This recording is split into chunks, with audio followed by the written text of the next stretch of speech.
Update. I-19 male recently found out that my older sister, 34 female, is actually my biological mother. Original post. My older sister, let's call her Rose, and I have a great relationship since I was a baby. We were raised with an amazing adoptive family and she has always taken care of me. I grew up in a very warm and loving environment, but from what I was told, I was lucky. I was told the story of how me and my sister had two drug addict parents who never took care of us. They never bothered feeding us and used to left us at a junkie friend's house for days to go out partying. When my mom was pregnant with me, she smoked and got drunk. Luckily, I turned out pretty fine. And when I was born, my sister was the only one who took care of me. When I was 2 months old, they left us both in a mall and left. We got help from an old couple, who also turned into our adoptive family, and we contacted the police, but my parents weren't at the house, which looked like a homeless cave. We never saw them again, and after several months in foster care, the couple that helped us, throughout the whole way by the way, agreed to adopt us. Today I'm 19 and Rose is 34. I still live with my adoptive family and she lives about 20 minutes away, so I come and visit her at least 3 to 4 times a week. So a couple of months ago, my friend offered me to take a DNA test to find some information about my heritage, since my sister wouldn't speak of them much. After the results came in, I found out some pretty interesting things, like being 50% Ashkenazi Jew, and I found out later that I had an aunt, 33 female, in the system.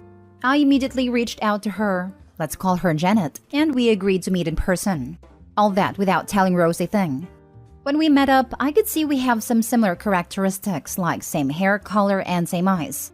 We tried to figure things out. So I asked her if she has a brother or sister, and she told me that when she was 13, her 14-year-old sister got pregnant while being drunk with her junkie boyfriend, and a month after giving birth, she ran away with a baby after some pretty intensive fights with her parents. They never found her and stopped looking after 1.5 years. I connected the dots, asked to see a picture of her, so we went to her parents' house.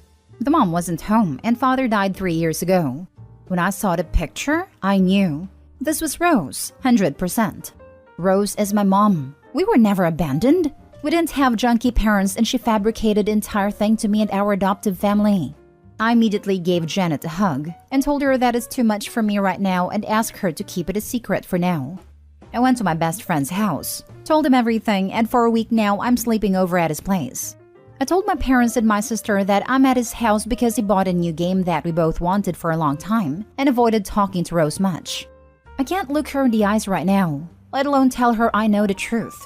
What the heck am I supposed to do? How should I handle this? Should I tell her I know? Now for the top advice before reading the updates. Keep in mind your aunt was 13 and her view is probably heavily colored by her parents' representation of what happened.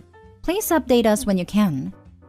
In my opinion, your sister/mom did what she needed to do in order to make sure she could keep you safe, allow you to grow up normally, have good role models as parents to set good examples for you, and also allow her to stay by your side during your life so she could somehow help raise you/see you grow.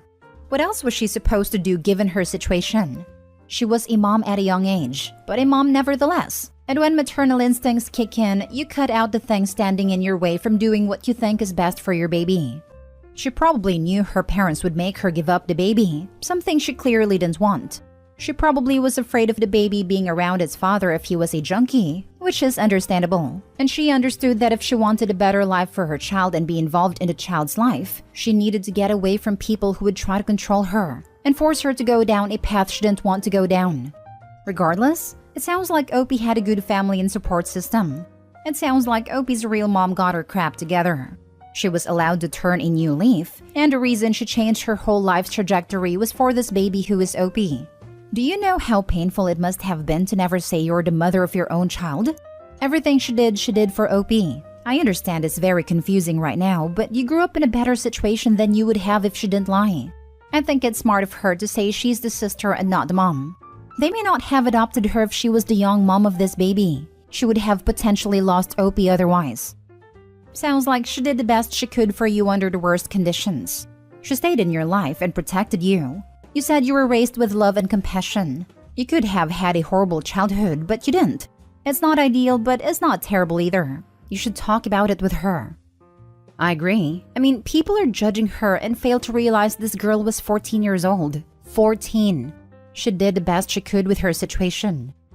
Seriously, this is a person asking for advice. No one should be condemning the mom/sister because it sounds like she tried her hardest in a horrible situation. I sure as hell know I wouldn't have had any idea on what to do if I were in her place. It sounds like she was ashamed of her past and has gotten better but didn't want you to know who she used to be due to the shame. So she made a story up, which is actually probably true in ways, but the mom is her, in order to protect you.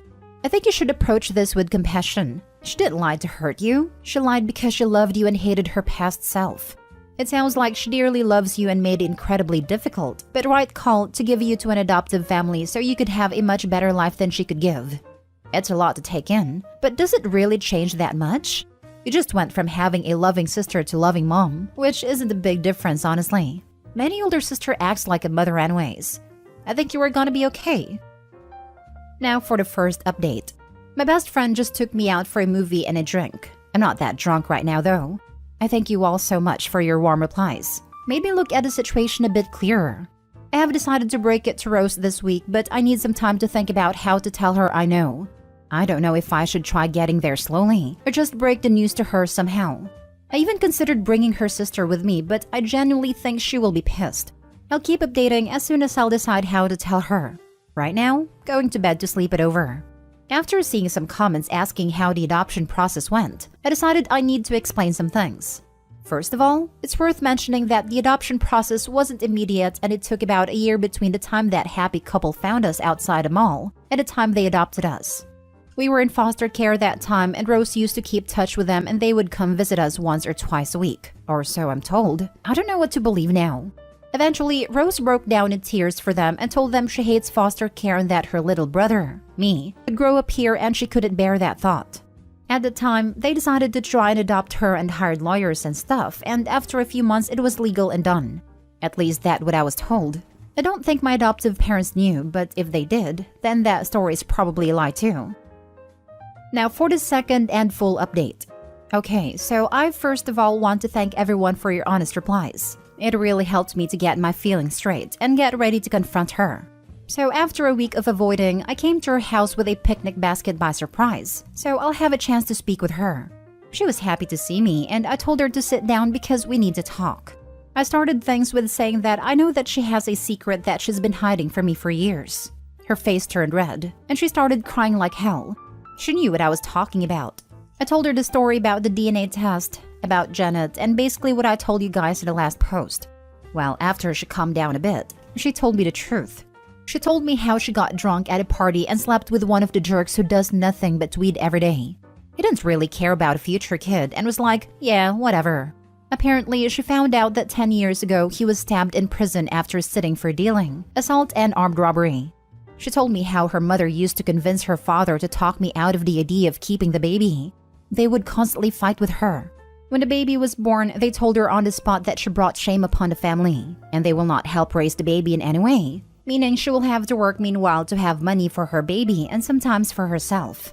After a couple of months loaning from her friends and juggling between work and taking care of me, she had a huge fight with her parents and told them that if they are not helping financially and barely in any sort of way, she and me are better off without them. As they sent her to her room, she escaped in the middle of the night, hitchhiked to a neighboring county, and by morning she was already there. She tried to take care of me for a few days. She found an old abandoned house that used to have homeless people coming around every now and then, and she took me to the mall when I started crying. She started crying too. The couple that adopted us immediately came to our aid and asked if we lost our mother. Rose jumped on the opportunity and came up with a story and an alias. Police figured out we are not in the system for multiple reasons. We were raised in foster care for a year and a half until the couple that helped us decided to make the effort and adopt us so we won't be separated. It took them a few months and a couple of lawyers, but they managed to adopt us both. Rose knew all along that her parents are looking for her. They came to their senses after a day or so. She reached out to them and told them in a letter that she's fine and is taking care of herself and me, she's not homeless, and found a nice couple to help her with the baby. She made it clear for them that she's never coming back, and they should stop looking, and a month after that they stopped. A few years later, her father went on a quest to find her. She was past 18, secretly. After so much time searching, he found her and apologized, and after a while she forgave him and kept secretly in touch with him. He met me a few times, and I knew him as one of Rose's old friends from the park. He helped us a few times, and apparently they would meet up once every 2 months secretly. Ironically, I'm glad I got to know him before he passed, even if I didn't know who he really is. By the way, the adoptive family never found out about the whole thing. So after hearing this, I told her we missed a lot by not knowing she is my mother, and I told her I understand she did the right thing. I pulled out an "It's a boy" sign from the picnic basket and some snacks for a late baby shower, and we hugged for an hour or so. Had a lot of fun, watched a movie, and I headed off to my adoptive parents' house to have dinner with them. I'm glad she is my mother. I feel, for the first time in years, complete. I don't care that she lied, because she did it for the greater good, and I honestly can't imagine my life right now if she didn't. Thanks guys for helping me getting my feelings straight and helping me out mentally to cope with everything that happened. So, did they ever tell the adoptive parents? I remember this one. They didn't. The adoptive parents raised both of them, so they're still mom and dad. Probably for the best, to be honest. The adoptive parents never found out that a homeless 14-year-old with a newborn baby was an obvious teen mom. I hope he's hilarious. Of course they knew she was a teen mom lying her butt off. Why would they confront a 14-year-old over her obvious statutory rape if she wanted to hide from the stigma of being a teen mom? And claimed the newborn was her brother. Opie's gonna have a shock once he finds out that it takes more than a month to heal from childbirth, and that everyone knew his 14-year-old sister was a teen mom who was lying about it.